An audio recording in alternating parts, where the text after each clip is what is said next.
That's a brilliant finish, absolutely brilliant. He received the ball, looked for a shot straight away. I love to see that.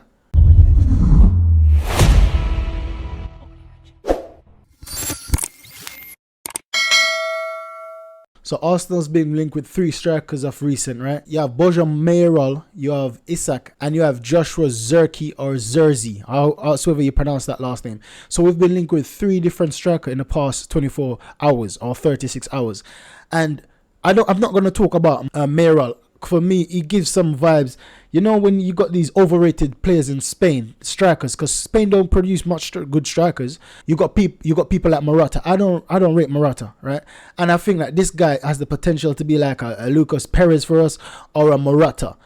And I don't like strikers like that. So for me, I'm never going to talk about Mariel. I'm just going to put him to one side. So now Isak is a striker I really liked, and we were linked with him. You remember the famous transfer window when fans was tracking his car, saying that he got a car in London, tracking the license plate. So we've been linked with Isak for a very long time, and I wanted Isak. I personally wanted Isak, but now he's playing for Newcastle. They've got a rich owner, and they've got a very good squad, up and coming squad, a very good manager.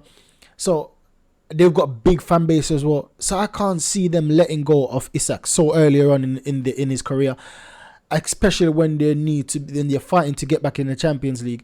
And the fight on all fronts in terms of other trophies as well. I can't see them giving up Isak so easily to us without a fight. And we've got FFP problems. So even if we get Isak, it's not going to be general. And by summer, I don't think we're going to get Isak. We might even get Osimhen in the summer.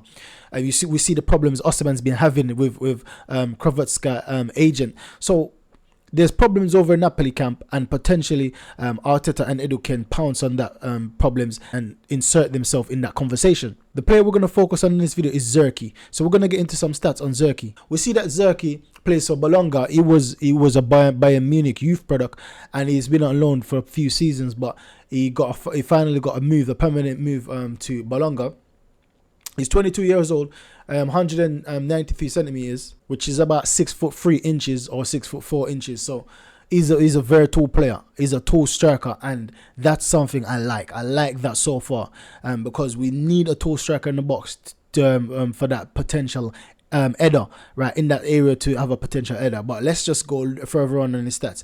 We see that he's good at his strengths are anchor play, which is something that Arteta loves. Arteta loves that player that can play anchor. That's why and Nketiah is very good at that. Jesus can do that as well. So Arteta loves those kind of players that can do the anchor role.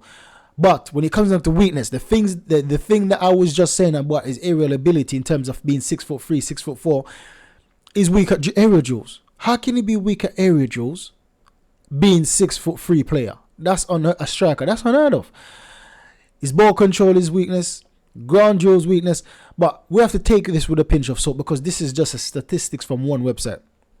So it doesn't mean that it's going to be perfect. This website is going to be perfect, or the analysis of this player is going to be perfect, because this is like his first full-time season in a first team, big team, first team. So I'm saying that we need to take this with a pinch of salt. Now, when it comes over to his heat map, this is another potential problem I see, is that when you see the way he plays just like Jesus in terms of the area he picks up.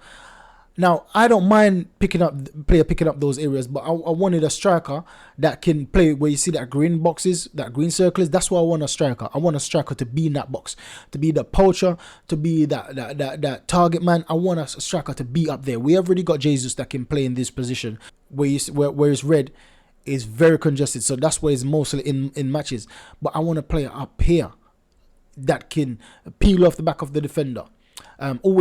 Even if the area that I marked red has a few yellow spots, at least the main red should be where the green circle is, but it's not.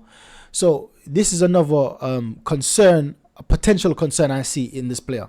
Nice touch, nice dribbling, not so good shot. Getting the ball, what is he gonna do? Good pass. That's a poor finish. That's a brilliant finish, absolutely brilliant. He received the ball, looked for a shot straight away. I love to see that. He's not trying to dribble in the box. He's not trying to, as soon as he gets the ball in a certain position, he's looking for a shot. And this is the area he plays like Jesus. He's a very good dribbler, very technical. Look like he's very technical, gifted. So that's something. It looks like he can close down the ball as well. It looks to be a good passer of the ball.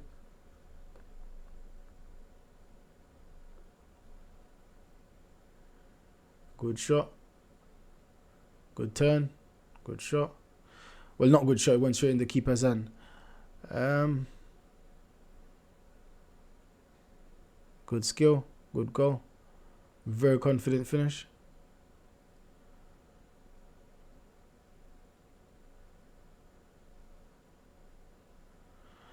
And for a 6'4" player, 6'3", you see that header came in. That's the first time I'm seeing an header the ball in this clip so far.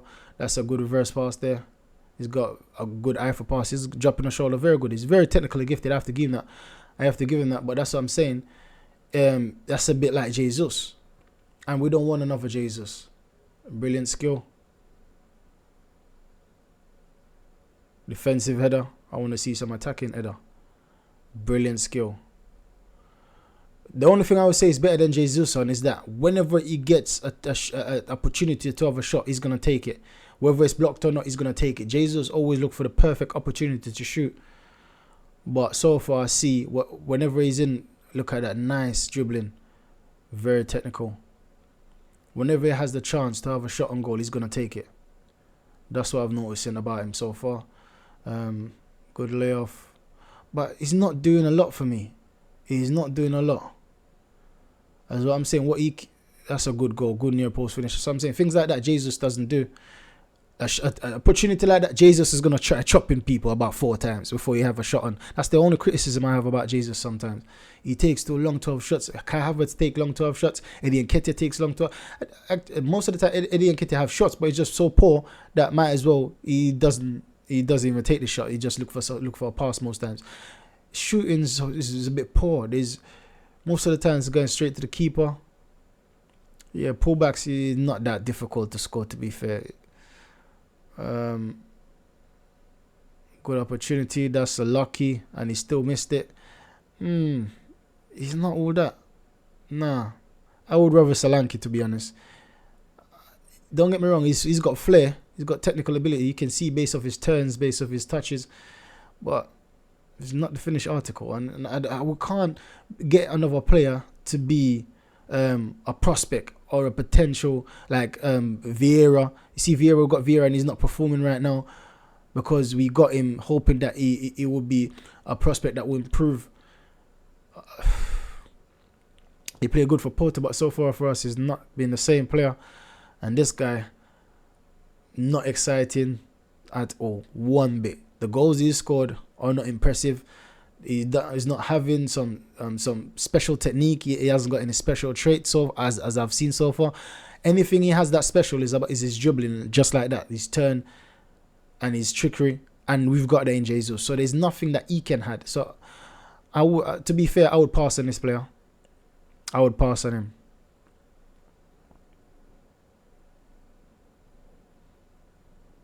Yeah, you can tell from I'm pausing so much. There's not much. That's what I'm saying. He's got the flair, but apart from that, there's nothing else. And Jesus has more flair than this. If you watch a clip of Jesus, you're gonna see some flares in there, loads more than this. And you might see a few goals, but this guy, he scored 7 goals so far this season in 8 matches. In 18 matches, he starts 18 matches. I think 19, including a sub, and he only scored 7 goals, which is a not bad return playing for a team like Bologna in the Serie A. So, yeah, not for me. Not for me. I would even rather get an Isak, but I doubt Newcastle would sell Isak. But once again, if we're supposed to get a striker, if you would ask me, get this guy or keep Nketiah, I would say keep Nketiah. That's how unimpressed I am with this guy. He's underwhelming. And we see that this novel striker we got linked to, Borja Morel, he's a very, I watched him and I didn't even bother bringing that clip to you guys because I'm saying this would be a waste of your time as well as mine. I spent 10 minutes that I would never get back watching that guy. He's so dry. He gets tap-ins. He scored a few headers. He's very he's good in the air. Potentially he's good in the air. But apart from that, nothing else. This guy's the same. And you know that they're gonna miss that goal. Whenever they cut the clip short, when they're having a shot on goal, you know they're gonna miss that shot. And he had an open goal there, 1-on-1 with the keeper. We don't want another Jesus in terms of missing goals. Shot from target. That was so poor. I was weak. Nah. He's better than Muriel. So that should tell you that Paul Muriel was. But this guy is not bad as what I'm saying, but it's just not the player we need at this time. We need a natural born finisher. And this guy is not it. We could have got him instead of Jesus when we got Jesus, but obviously I would rather Jesus. But because we got that type of player, Jesus, we don't need another type of flary player that can go into midfield, that can play up top, that can play on the right, that can play on the left. Because this guy looks like he can play on wings, because he's very good with his left and his right, and he's very tricky. So he could potentially play both position, centre forward as well as wing play. He's a very good assister. He gives very good assists. I could. That's a nice thing I could say about him. But once again, for being an attacker, I don't want you to get assists. I want you to get goals. A very good dribbler. You can see. Look at that. He got from I've been watching him. I've seen about 4 or 5 nutmegs already in the final third of the pitch. Snapshot. Brilliant vision. That's what they were saying about his poor control. Yeah, good free kick. Brilliant understanding of the game to let that the wing back to overlap him, then driving into space. Brilliant understanding of the game. You can see his football IQ is high, but he doesn't do much, man. He doesn't do much to get you off your seat. Nah. So not for me. So far, if you would say Nketiah, this guy, I would keep Nketiah. If you'd say Nketiah or Solanke, I would say Solanke. If you say this guy or Solanke. If you say Muriel or Solanke, it's Solanke. So I will get Solanke in January. I will try if muster up a deal for Solanke if we can for January. Get rid of Nketiah, get Solanke in, and in the summer we get Osimhen to compete with Solanke and Jesus, because that's what I'm saying, that if we got Jesus that can and Osimhen and Solanke, Jesus can basically be that utility player. I'm sorry to say that a lot of fans love Jesus, but we need to move from there, right? Jesus can be the utility man that can play and compete with Saka, compete with Martinelli on that side of the pitch, can be competing with Osimhen or Solanke. We need to be ruthless in making decisions, because if we're not going to be ruthless in these decisions, then we're going to be in the same cycle every year. And we're going to, for a long time, I haven't tell any fans that, listen, next season, this is the phrase that Arsenal fans are known for. Next season. Every season is the next season. We'll be performing at our best. We'll be back to good form, but back to the levels of the Man City, the levels of the Liverpool. I don't want to be saying that no more. I want us to say that this season we're going to win the league like last season. When are we going to start saying things like that? And we won't be able to say things like that if we continue with the same weak mentality. And I have to give big respect to Arteta and Edu, because so far they made some difficult decisions from they came into the club. When you talk about Aubameyang, when you talk about Ozil, those are big decisions. And also when you talk about dropping Ramsdale, those are big decisions, and they'll be making big decisions. I just want them to be consistent in making those big decisions, and dying on that hill, dying on their sword, right? So that's the video, guys. Make sure you like, subscribe, and share. I'll continue to bring you the latest player that we've been linked to in the transfer window. And so far, it looks like the players are enjoying themselves in Dubai, enjoying the sun. They like to see the young players traveling with the teams, traveling with the squad. Hopefully, Arteta will try to integrate some of those youngsters in the team, because sometimes when I watch the team plays, I'm saying that, listen, the youngsters can't do worse than this. Why not just have them play? At least we'll get the fans to get excited a bit to see some of the natural young talents coming through from Ireland. So yeah, that's the video, guys. Make sure you like, subscribe, and share. Help me on my journey to 1,000k. Goodbye.